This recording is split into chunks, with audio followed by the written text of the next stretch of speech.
नमस्कार दोस्तों, आज मैं आप लोगों को बताने जा रहा हूँ कि बिहार ब्लॉक केआरपी वैकेंसी के बारे में, जो कि अभी ये नई वैकेंसी आई है और इसके बारे में मैं पूरी जानकारी दूँगा आपको। तो वीडियो में अंत तक बने रहें पूरी जानकारी के लिए। तो कोई भी जानकारी स्किप ना हो जाए, तो वीडियो को स्किप ना करें, तो पूरा अंत तक देखें। तो मैं आपको बताता हूँ, जैसा कि बिहार ब्लॉक केआरपी वैकेंसी 2024 संचित परिचय इसका मैं आपको दूंगा। जैसे कि ये बिहार हेल्प डॉट इन के वेबसाइट पे मैं देख रहा हूँ, तो आप लोग भी आकर देख सकते हैं। तो वैसे मैं आपको यहाँ का मतलब यहाँ पर आने के बाद मैं आपको कुछ शॉर्ट इन्फॉर्मेशन मैं आपको बता देता हूँ कि जैसा कि देख सकते हैं, विभाग का नाम है आपका शिक्षा विभाग जन शिक्षा निदेशालय, ठीक है। ये है आर्टिकल का नाम है आपका बिहार ब्लॉक केआरपी वैकेंसी 2024, ठीक है। और भर्ती का नाम भी वही है, बिहार ब्लॉक केआरपी वैकेंसी 2024, ठीक है। लेख का प्रकार है सरकारी नौकरी, यानी कि आप लोगों का जो ये जॉब लगेगी वो गवर्नमेंट जॉब होगी, ठीक है। कौन आवेदन कर सकता है, यहाँ पे दिया हुआ है केवल बिहार राज्य के आवेदक ही आवेदन कर सकते हैं, लेकिन ये इन्फॉर्मेशन यहाँ पे मिस्टेक हो गई है। लेकिन इसमें क्या है कि आप लोग अदर स्टेट वाले भी फॉर्म ये भर सकते हैं। जब आप फॉर्म का लिंक ओपन करेंगे, यहाँ जहाँ भरवाने जाएंगे ऑनलाइन साइबर कैफ़े वगैरह में, तो या खुद से भरेंगे, तो वहाँ पे आपको अदर स्टेट का भी ऑप्शन आएगा, जो कि जनरल में काउंट होता है, जैसा कि आप लोग जानते ही होंगे। तो आप लोग फॉर्म वगैरह भरते होंगे तो ठीक है। आगे आते हैं, रिक्त पद का नाम जैसे है कि की रिसोर्स पर्सन, जैसा कि केआरपी का फुल फॉर्म है की रिसोर्स पर्सन, ठीक है।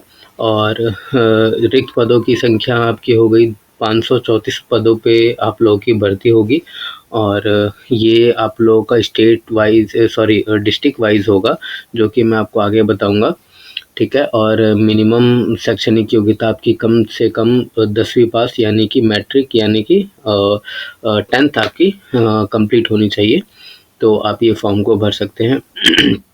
और बिहार टोला सेवक सैलरी, मतलब कि इसे टोला सेवक भी कहा जाता है, तो उसकी सैलरी मिनिमम आपकी 10,000 रुपये प्रति माह होगी, जो कि निर्धारित मानदेय राशि, मतलब कि ये मिनिमम आपकी 10,000 रुपये मतलब सैलरी होगी, ठीक है। बात करें आयु सीमा की, तो आयु सीमा आपकी कम से कम 18 साल से 45 साल तक होनी चाहिए, जो कि किसी अदर वेबसाइट पे अगर देखा है मैंने, तो वहाँ पे 21 साल भी बताया गया है। तो 18 या 21 ये मैं क्लियर कर दूंगा मैं आपको, तो बाद में ठीक है, आप मुझे कमेंट करके पूछ सकते हैं या फिर मैं कमेंट पिन कर दूंगा। तो 18 साल मिनिमम वैसे होनी चाहिए, ठीक है, इनके अकॉर्डिंगली। तो आवेदन का माध्यम होगा आपका ऑनलाइन, यानी कि ऑनलाइन होगा, ठीक है। ऑनलाइन करना, ऑफलाइन इसमें कोई प्रोसीजर नहीं है। तो आवेदन का शुल्क यहाँ पे निःशुल्क है, कोई शुल्क नहीं लगेगा, यानी कि कोई फ़ी नहीं लगनी है। जैसा कि आप लोगों ने थंबनेल में भी देखा होगा कि कोई एग्ज़ाम नहीं है, कोई फ़ी नहीं है, डायरेक्ट जॉइनिंग होगी।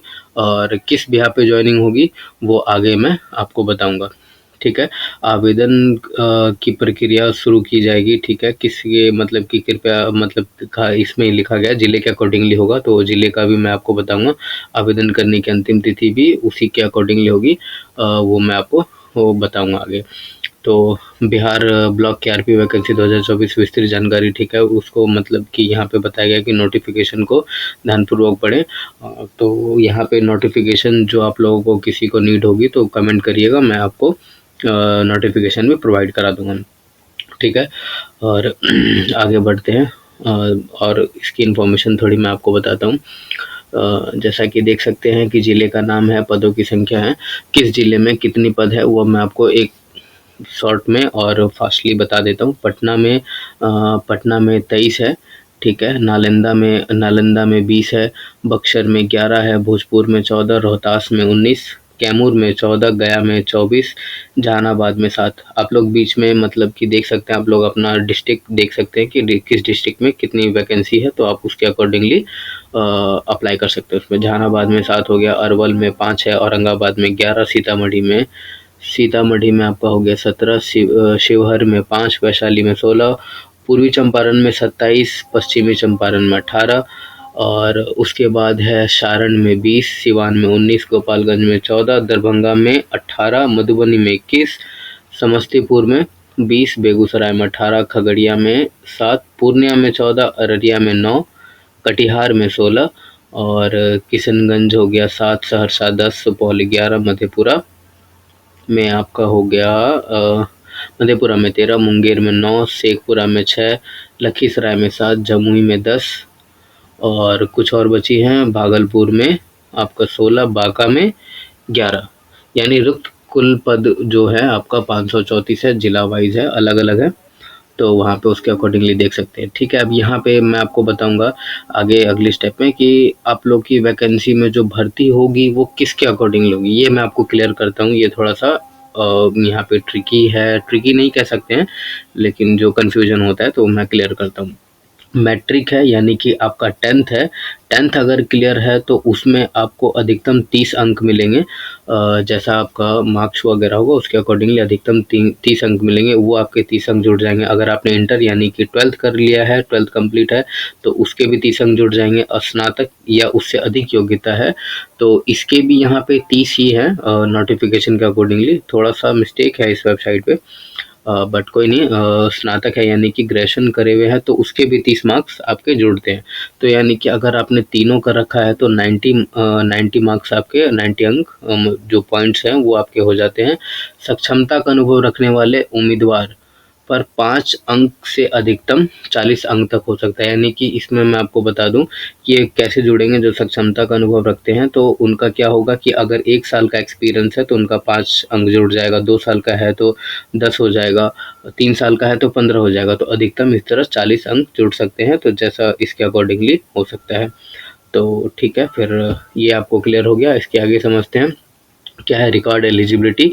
E block KRP vacancy. ठीक है, इस भर्ती में आवेदन करने हेतु कुछ दस्तावेजों की पूर्ति करनी होगी जो इस प्रकार से हैं। ठीक है, न्यूनतम शैक्षणिक योग्यता बताया गया है कि स्नातक या समकक्ष होनी चाहिए, तो समकक्ष होनी चाहिए। तो ऐसा नहीं है, मिनिमम आपका 10th होना चाहिए यानी कि मैट्रिक होना चाहिए।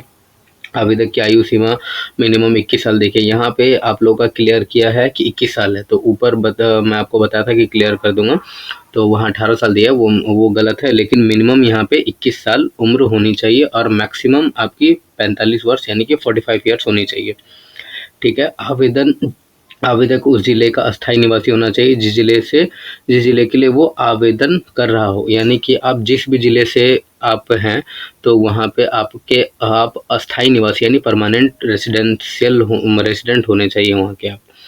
तो और अदर स्टेट के लिए तो खैर कोई बात ही नहीं है, तो वो कहीं के लिए भी अप्लाई कर सकते हैं। ठीक है, उम्मीदवार को मोबाइल या कंप्यूटर के माध्यम से सूचना का आदान प्रदान की जानकारी होनी चाहिए।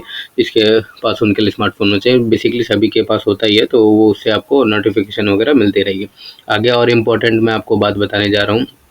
ठीक है, जैसा कि आप देख सकते हैं कि कौन कौन सी दस्तावेज यानी कि मतलब कि आपके कौन कौन से डॉक्यूमेंट्स की ज़रूरत पड़ेगी और कैसे उसे अपलोड करना है, किस तरीके से करना है, बहुत इंपॉर्टेंट है, वो मैं आपको बता रहा हूँ। देखिए जैसा कि आप क्या है आपका आवेदन में केआरपी में ठीक है दस्तावेजों की पूर्ति करनी होगी। ठीक है, मैं बता रहा हूँ आपको, जैसा कि मैट्रिक का प्रमाण पत्र यानी कि 10th का सर्टिफिकेट एवं अंक पत्र यानी कि मार्कशीट, ये दोनों आपके पास होने चाहिए।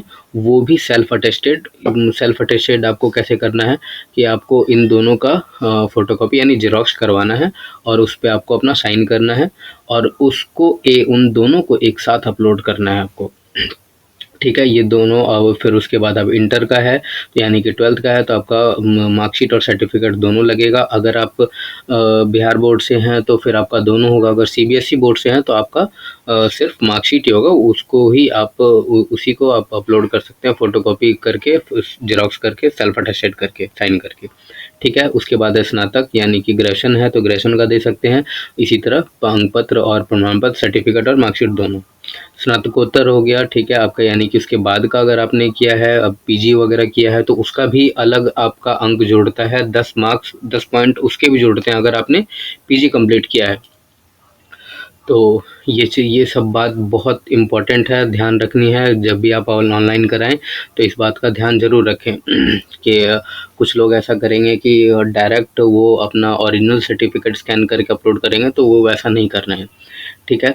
आगे देखते हैं फिर क्या, संबंधित जिला में निवास करने से संबंधित अंचल अधिकारी द्वारा निर्गत निवास प्रमाण पत्र, यानी कि आपका निवास प्रमाण पत्र जो आपका परमानेंट रेसिडेंस होंगे जिस डिस्ट्रिक्ट के, तो वहाँ का आपका निवास प्रमाण पत्र होना चाहिए, ठीक है।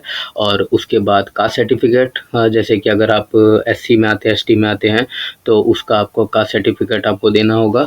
और जैसे ओबीसी में आते हैं तो उनका एनसीएल बनेगा, तो क्रीमी लेयर निर्गतित्व रहित प्रमाण पत्र आपको अपलोड करना है ओबीसी वालों को, ठीक है। अनुसूचित जाति जनजाति एससी एसटी वालों को अंचल अधिकारी द्वारा निर्गत प्रमाण पत्र देनी है, यानी कि जाति प्रमाण पत्र का सर्टिफिकेट ही अपलोड करना है, ठीक है। आर्थिक रूप से कमजोर यानी कि ईडब्ल्यूएस वाले को भी ये कम से कम आप लोगों को वहाँ पे आपको सर्टिफिकेट अपलोड करना है, जो भी आपका अंचल अधिकारी द्वारा, यानी कि सीओ लेवल का जो आप लोगों का होता है, यानी बेसिकली आप लोग का देखा जाए तो फर्स्ट स्टेप जो होता है सीओ लेवल वाला, तो वही अपलोड करना है आप लोग को ईडब्ल्यूएस भी, ठीक है। उपरोक्त दस्तावेजों की पूर्ति करने के बाद आप इस भर्ती का आवेदन कर सकते हैं और करियर में अपना अवसर प्राप्त कर सकते हैं। जैसा कि बेसिकली आप लोग ये देख रहे हैं नॉर्मली है, और बाकी ये कुछ स्क्रीनशॉट्स हैं जैसा कि आप लोग अप्लाई करोगे, तो ठीक है। आगे बढ़ते हैं, और यहाँ पे जैसा ही आगे आते ही जैसे यहाँ पे है कि डाउनलोड अप्लाई लिंक, यहाँ पे ये डाउनलोड अप्लाई लिंक है, आपको मैं आपको क्लिक करके भी दिखा देता हूँ कि कैसा इंटरफेस है, ठीक है। क्लिक करते ही तो ये अप्लाई लिंक का है, आप लोग यहाँ पे अप्लाई भी कर सकते हैं। तो मेरी जानकारी आप लोगों को कैसी लगी तो आप लोग ज़रूर लाइक करें, और कुछ भी क्वेरी हो तो कमेंट ज़रूर करें, मैं आप लोगों की हेल्प ज़रूर करूँगा। थैंक यू, धन्यवाद, मिलते हैं नेक्स्ट वीडियो में।